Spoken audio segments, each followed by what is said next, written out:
Senior আপুদের কাছ থেকে শীট আনলে আমি অধিকাংশ সময়ই শীটের মাঝে কিছু সুন্দর লেখা পাই।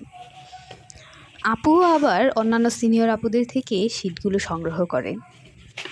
শীটগুলো প্রায় ৩-৪ বছরের পুরনো হয়ে থাকে। থার্ড ইয়ারের একটা শীটের মধ্যে পেয়েছিলাম আই লাভ শুভ,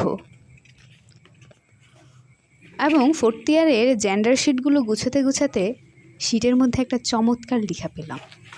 তারপর আমি ভাবলাম এবং লিখলাম। আমরা যা পাই না তাও আমাদের কাছে থেকে যায়, আমাদের মনস্পটে এক রাজকীয়তা নিয়ে থেকে যায়। পেয়ে গেলে তা থেকে যায় বটে, কিন্তু রাজকীয়তা থাকে না। যারা নেই বা যারা চলে গেছে বা যারা জানেই না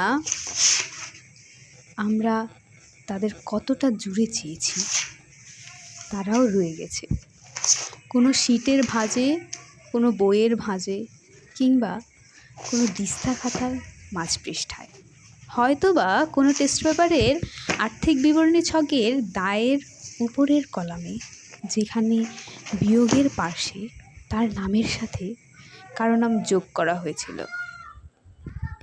কখনো কবিতা হয়ে, কখনো আপোষহীন আফসোস হয়ে, কখনো বা তুমি থাকলে কেমন হতো তা ভেবে।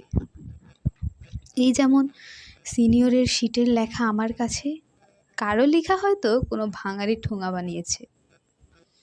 আপুটার লেখা ছিল এইরকম: বড্ড অবেলায় পেলাম তোমায়, কেন এখনই যাবে হারিয়ে, কি করে বলো রব একলা, ফিরে দেখো আছি দাঁড়িয়ে, কেন হঠাৎ তুমি এলে, তবে নয় কেন পুরোটা জুড়ে। তারপর আবার ভাবলাম, এই অনুভূতিগুলো কি এখনো আগের মতো আছে, নাকি অনুভূতিগুলোর পরিবর্তন হয়েছে।